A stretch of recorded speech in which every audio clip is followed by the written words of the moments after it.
Welcome to the deep dive. We're here again to take a stack of, well, really compelling sources and not just give you the summary, but actually get right into the heart of what they're claiming, the Yeah, implications. source ourselves in it. Exactly. And today we're opening up something potentially quite challenging theologically, maybe even existentially. It really questions how many of us were taught to think about spiritual identity, our purpose, even how revelation works. It is challenging. Yeah. And it's not just, tweaking a minor doctrine. It feels more like relocating the center of spiritual gravity, as you said. We're specifically diving into the work of Dr. Roy today, Right. examining his reinterpretation and translation of some key apostolic writings. We're mainly going to be in the first chapter of Ephesians. Okay. Because this is where he basically asserts that, well, a large part of traditional Christianity has fundamentally misunderstood what the Apostle Paul was actually intending regarding the source of wisdom. Okay, let's unpack that right away because that sounds like the core tension. Our mission, our goal for this deep dive is to really get to grips with Dr. Roy's central assertion. And it's like an epistemological pivot, right? Mm-hmm. Are we supposed to focus on knowing Jesus the man, the historical person? Or is the point, as Dr. Roy suggests, to know what Jesus knew, what he tried to teach about the source, which Dr. Roy calls Father, or more specifically, Father-Elohim Ruwach Breath. Elohim Ruwach Breath, yes. And that distinction, it's absolutely critical because it shifts the whole focus, doesn't it? Away from, say, external worship or historical facts towards an internal, almost inherent awareness. Right. I mean, if Paul's prayer, this foundational prayer, was misunderstood for, well, centuries potentially, then the spiritual practices built on it might have been aiming at, well, the wrong target all along. And that's the hook, isn't it? That's what we're pulling on today. We're looking at a really deep, quite detailed analysis of Ephesians 1, verses 17 and 18. And the suggestion is that the main goal isn't reverence for history or, adhering strictly to one person's specific teachings. It's about internal revelation. Yes. Like a complete union with the source. The whole emphasis flips from receiving something that happened externally, way back then. Right, in the past. To actually awakening to something that's inherent, maybe divine, and continuously present within you right now. Precisely. And if we're going to give this the time and depth it really deserves, we have to treat it not just as, oh, they translated a word wrong. No. It's more like an ontological correction. It changes the whole trajectory, the whole meaning of what it means to be a spiritual being seeking connection. Okay. So let's start digging. Where do we begin to understand this shift? His personal journey seems key. Right. To really feel the weight of this shift Dr. Roy is proposing, I think we have to understand where he came from. He wasn't like an outsider just throwing stones. Not at all. He was apparently deeply, deeply embedded in the very traditional theological world he's now, well, challenging. Oh, absolutely. And he's quite detailed about this in his writings. Dr. Roy mentions spending years really studying and operating within the framework known as the penal substitutionary doctrine. Okay. Often just called the redemptive view. And this isn't some minor point. For a huge number of Christian traditions, this is the absolute core of salvation theology. Right. Let's pause there for a second. We should probably define that for listeners because understanding what he moved away from seems crucial to grasp where he landed. Well, So, penal substitutionary doctrine, in simple terms. okay, simplest terms. PSD basically says this. Humanity, because of, original sin, deserves punishment from a God who is perfectly holy and just. That's the penal part, the penalty. Got it. But because God is also loving, Jesus Christ acted as a substitute. That's the substitutionary bit. He took our punishment onto himself when he died on the cross. Right. The classic understand. So believers are saved or redeemed from sin's penalty by accepting this external act, this substitution that Jesus performed. This doctrine places the historical person, Jesus, and specifically his actions, right at the center. He becomes the absolute necessary focus point for anyone wanting reconciliation with the divine. So his early life, his studies, they were all heavily focused on making sure everything lined up with this idea, fidelity to the man, Jesus, and the crucifixion event as the one and only path to, let's say, spiritual success. Yeah. And naturally, that emphasis on the external figure, it dictates the kinds of spiritual practices people engage in, doesn't it? Absolutely. And that leads us right to this very common standard prayer he talks about in his source material, a practice he himself took part in, he says, countless times over many years. He describes that environment, right? The actual physical act of being prayed over. Yes, quite vividly. The standard way to seek spiritual insight or empowerment often involve people lining up, literally queuing, for what they called hands of impartation. And the prayer itself, which they took directly from a traditional reading of Ephesians 1:17, was always phrased something like, "Receive the spirit of wisdom and revelation in the knowledge of him." In the knowledge of him. And the assumption, the completely unquestioned assumption baked into that whole ritual, linguistically and spiritually, was what? The assumption, which he says was universal in those circles, was that the object of the knowledge, the him, in that phrase, obviously referred back to Jesus Christ. Right. Seems logical on the surface. So the entire goal, the whole point of the prayer and the impartation, was understood as gaining deeper, more intimate knowledge about the external figure of Jesus. His character, his teachings, his sacrifice. It was all designed to elevate the messenger. It sounds like a really ingrained habit, almost like a spiritual muscle memory developed over years and years of shared tradition, which makes the turning point he describes feel so dramatic. He talks about a specific moment years later where this entire foundation just gets shaken by one single realization. Yes, a realization he attributes to, well, deep study of the scriptures, and perhaps, he suggests, a kind of divine nudge. And the realization was this. When the Apostle Paul originally wrote that statement in Ephesians, the intended focus wasn't knowing Jesus, the messenger, but knowing the Father, the source, the Elohim who sent Jesus. Okay, wait. Let me push on that a bit. Because if the assumption came from standard English translations like the King James Version or others, the God of our Lord Jesus Christ, given to you the spirit of wisdom and revelation in the knowledge of him. It seems pretty clear, doesn't it? Why is it such a radical idea that him refers to Jesus, given he's just been mentioned? It's radical because of the context Dr. Roy identifies. He argues the context is all about identifying the ultimate source. Yeah. If you look closely at Paul's phrasing, he's praying that God identified as the Father of glory would grant this wisdom. Right. Dr. Roy's point is that in the original language and the flow of the thought, the knowledge being sought must logically be directed towards the one granting the wisdom, the source itself, not the one who merely delivered the message about the source. The whole aim, he argues, is supposed to be direct, unmediated knowledge of the source. So the entire purpose of that prayer, this practice that defined his spiritual life for years, was, in his current view, fundamentally aimed at the wrong thing. If you're praying to know the messenger better, when the messenger's whole message was essentially know the source, you're kind of stuck in a loop, aren't you? Precisely. It redirects the entire spiritual quest. If the goal shifts from the messenger to the source that sent the messenger, then your spiritual inquiry transforms. It stops being about chasing external biography or historical details and becomes an internal search for ontological union, for realizing your own connection to that source. So for someone listening who might have come from a similar background, what does this actually mean in practice? It's not just fixing a pronoun error. Yeah, not at all. It's a fundamental shift in where you even look for wisdom and revelation. It changes the very definition of knowledge in this context. It completely transforms the spiritual goal. You move from seeking validation from outside or instruction about someone else or historical facts to seeking an internal union, a realization of who you actually are in relation to that ultimate source. We're no longer aiming for, say, intellectual mastery of doctrines about an external figure. No. Instead, the aim becomes experiencing the inherent original source that animated that figure's life in the first place. The knowledge of him has to mean the intimate felt reality of the source, not just the stories about the messenger. And this realization, as Dr. Roy describes it, it must have meant that years, maybe decades of spiritual effort were directed incorrectly. That sounds profoundly, well, disorienting.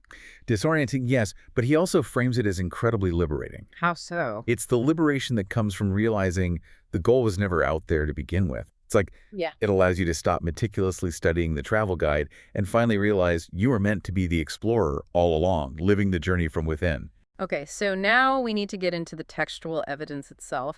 The support for this, well, profound pivot. We have to look closely at Dr. Roy's own translation and his explanation, particularly from what he calls the RERichmond Tree of Life Bible, starting with Ephesians 1:17. Right. Because the specific language choices he makes seem intentionally designed to force this shift, to pull the focus away from the external figure of Jesus. Yes, the RERichmond translation makes very conscious choices. It tries to avoid English terms that might be anthropomorphic or carry, potentially misleading baggage from tradition. So the verse opens by praying that the Elohim Ruwach Breath may awaken within the individual. Elohim Ruwach Breath. That's the new central term he uses for the divine in his framework. Okay, let's spend a good bit of time on that. Elohim Ruwach Breath. Why that specific three-part term? Why is it replacing God or spirit? What's the linguistic problem he's trying to fix there? It's really crucial to his whole argument. Elohim, first off, is a plural noun in Hebrew. It's often translated as God, sure.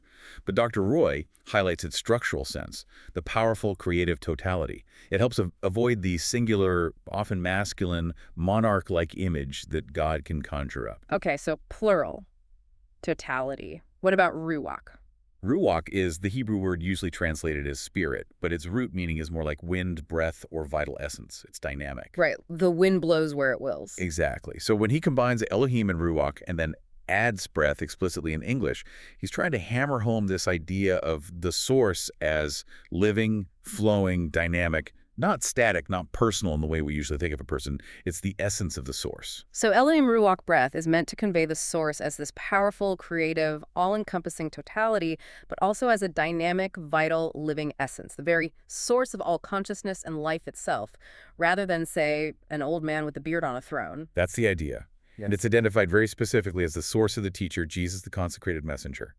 Jesus is the expression, the one sent. Elohim Ruwach Breath is the original eternal flow, the wellspring. And furthermore, the source is also called the Father and origin of radiant splendor. This pins it down as the ultimate, necessary starting point for any true spiritual illumination. Okay, I think it helps to contrast this directly. Let's take the traditional King James version of Ephesians 1:17 again. That the God of our Lord Jesus Christ, the Father of glory, may give unto you the spirit of wisdom and revelation in the knowledge of him. How does Dr. Roy's RERichmond Tree of Life version translate that same core phrase? The RERichmond version shifts the focus entirely. It reads that the prayer is for Elohim Ruwach Breath to awaken the breath of wisdom and revealed awareness of Father-Elohim Ruwach Breath. Wow, okay. That is fundamentally different. Instead of spirit of wisdom and revelation and the knowledge of him, we get breath of wisdom and revealed awareness of Father-Elohim Ruwach Breath. The object changes completely. Completely. And notice the shift from knowledge to revealed awareness. Yeah, what's the significance there? Awareness suggests something more experiential, an inner realization, not just collecting facts about something. And the object of that awareness is now explicitly the source itself, the Elohim Ruwach Breath.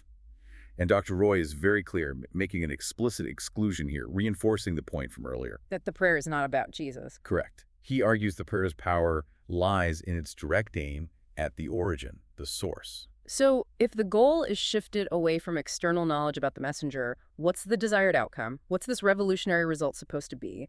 What is the same knowing that this prayer is trying to sort of install in the individual? The goal, he says, is to gain the very same knowing of the Father that Jesus himself possessed. This is absolutely central. The same knowing. The same knowing. The individual's aim should be to achieve the identical state of intimate, unmediated awareness and union with the source that, according to Dr. Roy, animated Jesus' entire life and ministry.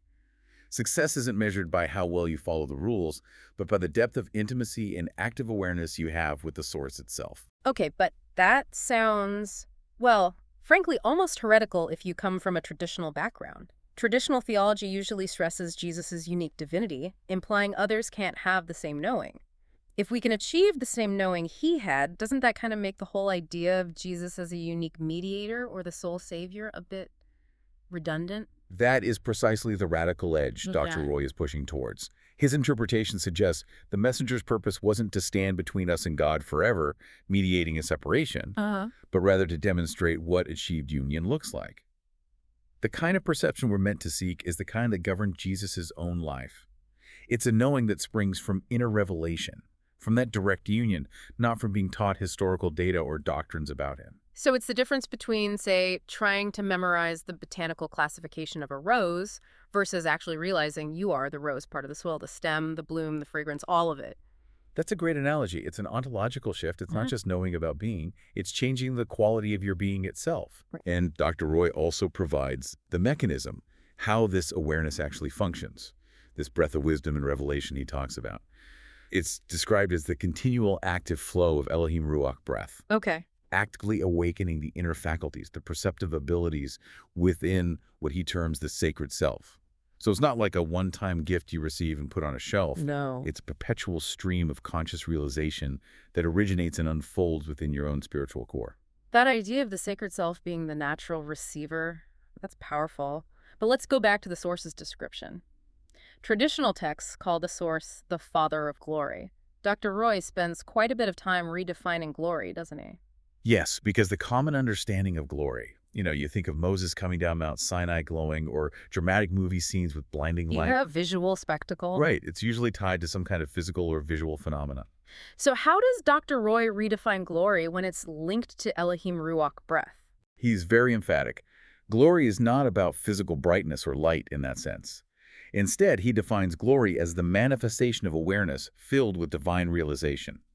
It's the quality of consciousness that shines forth when you're in perfect union with the source.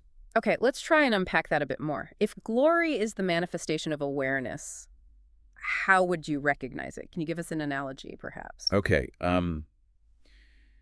imagine someone who is just completely present, totally centered and peaceful, unshakable, even if everything around them is chaotic. The quality of their presence, the clarity you sense in their insight, maybe a palpable feeling of compassion radiating from them, that inner realization showing itself outwardly, not as a physical light beam, but as their essential way of being. That, Dr. Roy suggests, is glory.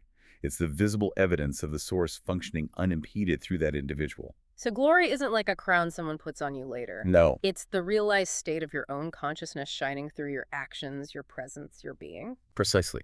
And the result, the ultimate proof of this whole teaching, is when someone achieves this level of active awareness.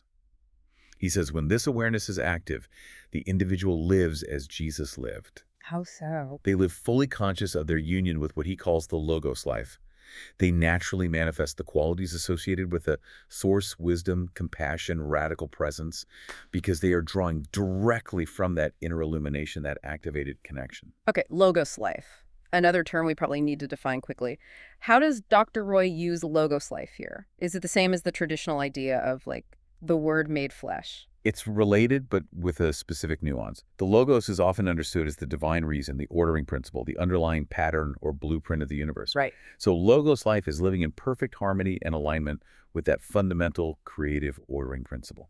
It's knowing, deeply knowing, that your own life is an exact consecrated expression of the source.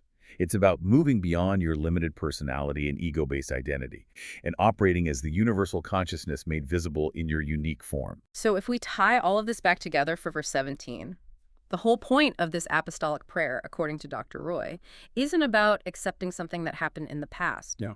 It's about activating a present, continuous, divine reality within your own consciousness right now.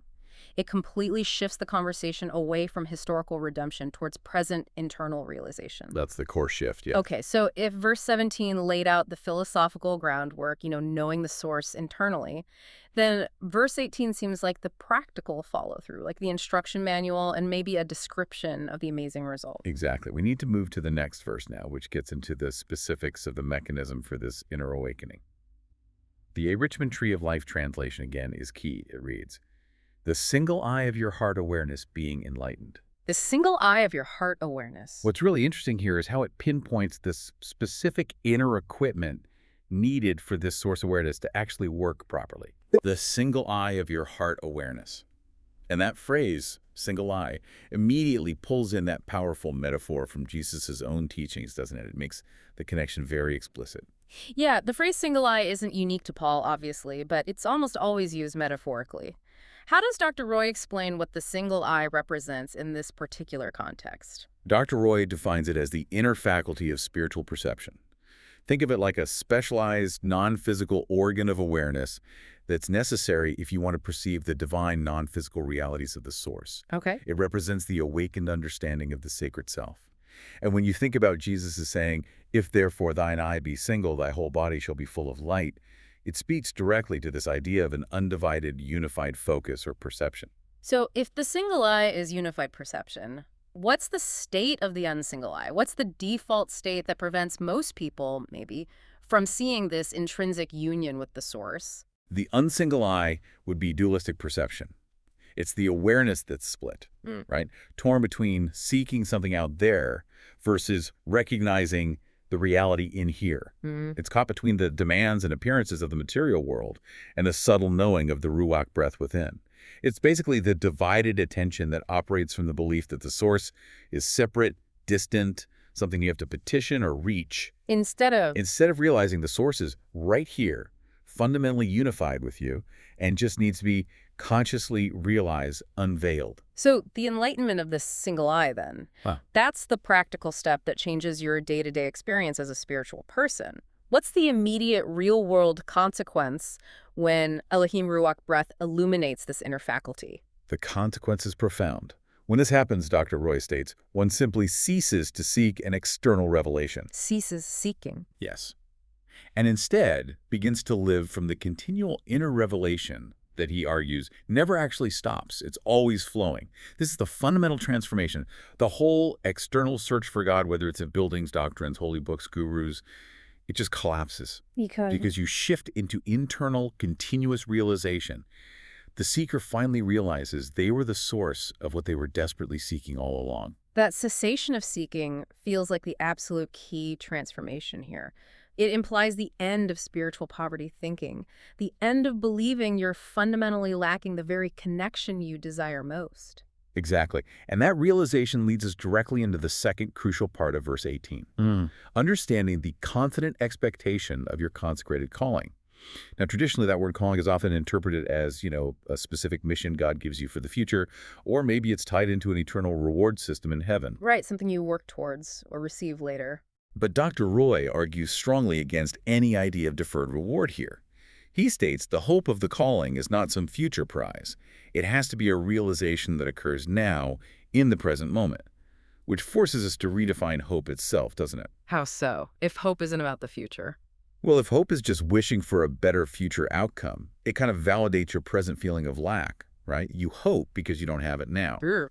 But if hope is understood as the confident expectation of a present reality, something already true, even if not fully perceived yet, then it becomes a dynamic, empowering force. Dr. Roy suggests the realization of this consecrated calling is actually realizing what the logos within each one of us is calling us to experience right now. Okay, so what specifically is that present realization, according to his analysis? What are we called to realize now? It seems to be twofold, and it builds directly on the oneness established back in verse 17. First, it's the realization of our absolute oneness with the source, that non-negotiable, unbreakable union with Elohim Ruwach Breath. Okay, oneness. And second, it's understanding our true function. We are meant to be expressions of divine life in visibility. The calling isn't a task assigned from outside. It's simply the active, living, conscious expression of the divine life that's already present within you, directed out into the visible world through your actions, your presence. so the goal isn't to get a calling from somewhere else. It's to realize the fundamental nature of the being you already are, and then just let that function naturally in the world. Exactly. Which flows perfectly into the concept of inheritance in the final phrase of the verse, and what the riches of the glory of his inheritance in the saints. Or, as Dr. Roy translates, what are the vast treasures of radiance that exist within the inheritance of the consecrated ones? Right. And again, traditionally, this inheritance is often seen as the wealth, the rewards you get when you enter heaven, a distant payoff. But Dr. Roy's take on inheritance. This might be the most radically challenging part of his whole interpretation.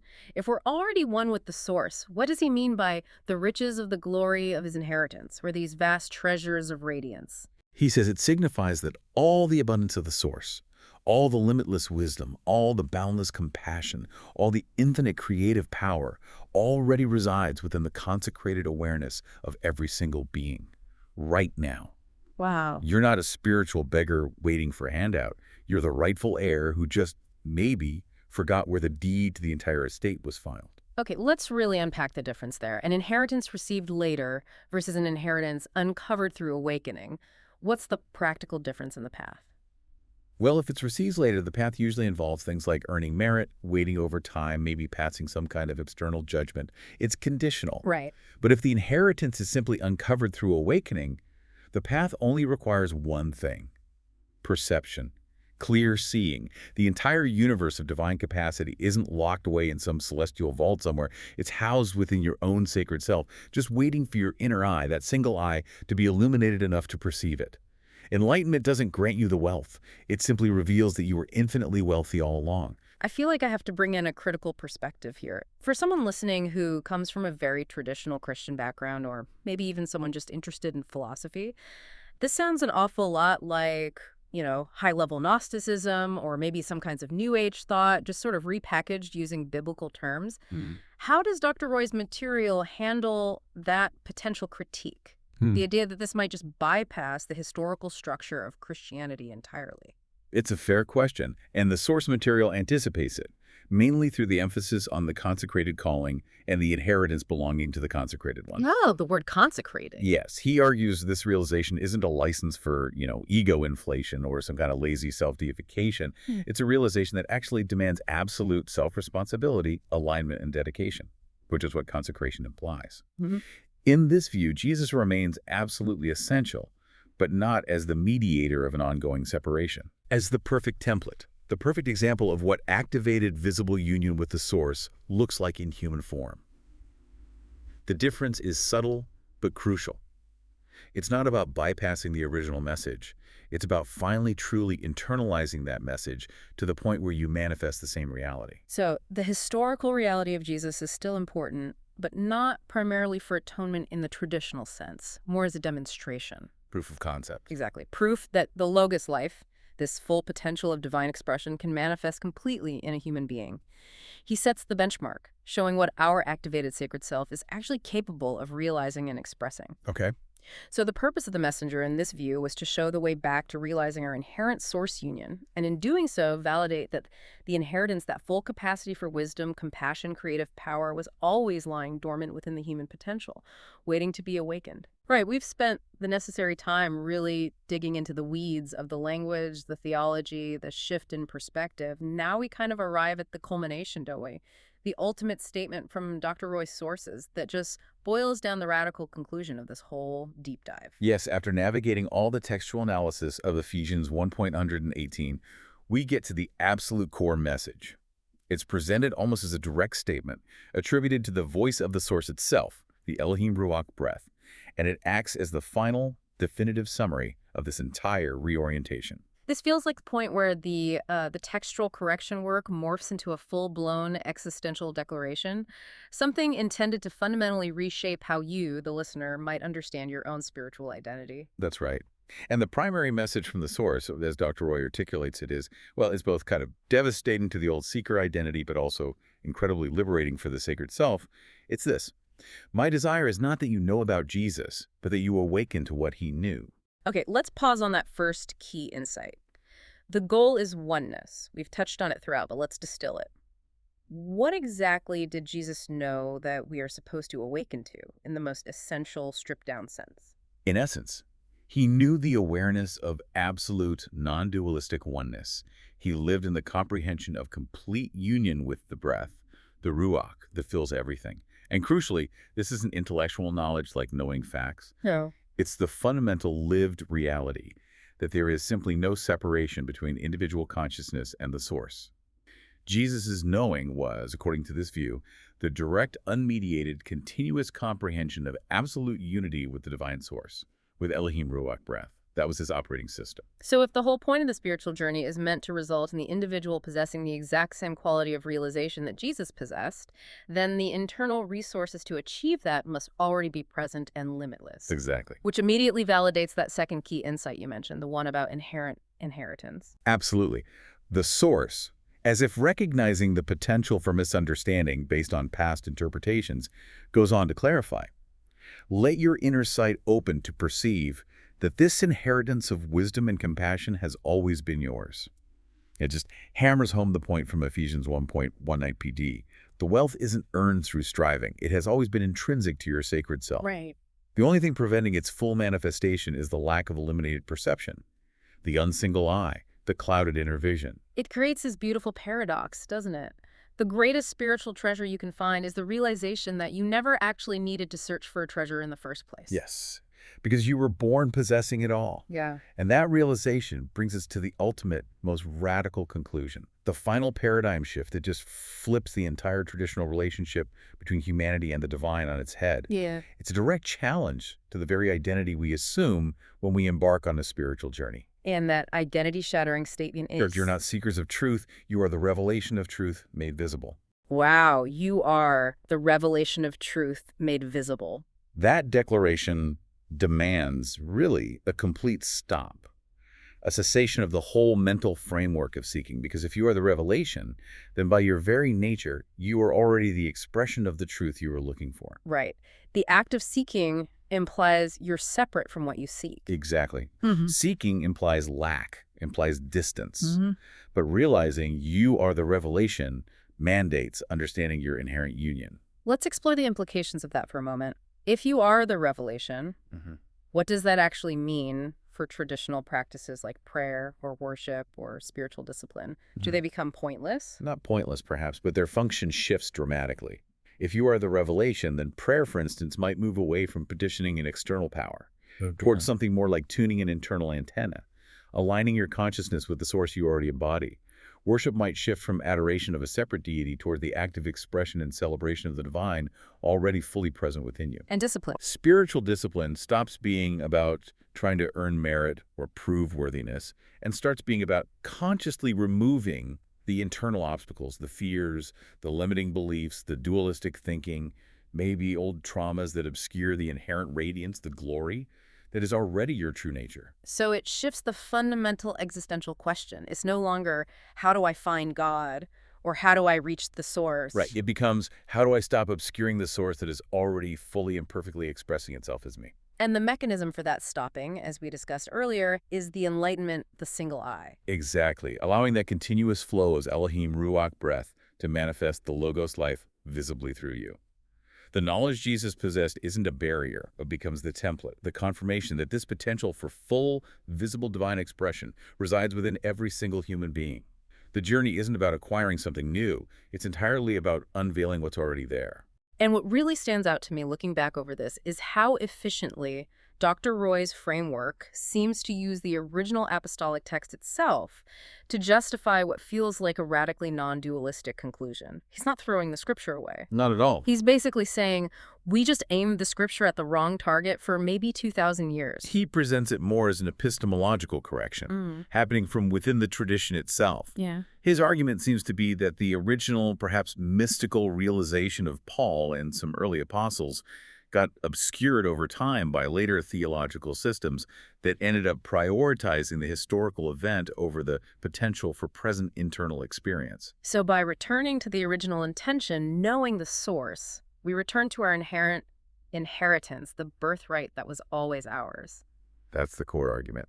You know, in a spiritual world that often feels characterized by endless seeking, striving, feeling like you're not quite there yet, the idea that you are already the fullness of truth, just waiting to be revealed through your own awareness, that's genuinely revolutionary, isn't it? It is. It means the work isn't about becoming something different or better. It's about becoming fully, consciously what you already fundamentally are. Hashtag tag outro. Oh, okay. That was definitely a deep dive. Yeah. We've gone into sources that really do challenge some foundational ideas about spiritual practice, identity, even revelation itself. We've traced Dr. Roy's journey, which sounds intensely personal, and followed his subsequent, quite radical rereading of key apostolic language. Yeah, and we've really established that critical pivot point, haven't we? The shift away from seeking knowledge about Jesus, the man, the whole redemptive view focus, towards awakening to what Jesus knew, which is that comprehension of absolute continuous union with the source, with Elohim Ruwach Breath. And the really beautiful but also challenging implication of all this is that those vast treasures, the wisdom, the compassion, the creative power, they aren't future rewards you have to earn or wait for. No, they're presented as an inherent inheritance already within you that just needs to be uncovered by illuminating that inner faculty, the single eye. The journey becomes one of present realization, not future acquisition. So the work, the practice, then focuses on realizing our current oneness, consciously aligning the consecrated self, and simply functioning as a continuous expression of divine life made visible. Now, the whole point of revisiting the text in this view is to empower you, the listener, to reclaim that inherent powerful identity. So as we wrap up, we want to leave you with a final, provocative thought to mull over. It builds directly on that ultimate realization we discussed. You are the revelation of truth made visible. If that's true, if the abundance of wisdom, compassion, and creative power already resides within your consecrated awareness right now, What tangible step does that realization demand of you today regarding how you even define the word seeking? Yeah. If you stop identifying as a seeker because you realize you are the sought, what action do you take instead? What falls away? What ceases today? And what begins right now from the knowing that the inheritance is already fully yours? Something to sit with. Definitely something to sit with. We'll leave you to explore that profound question. Until next time, keep digging deeper into the source that resides within.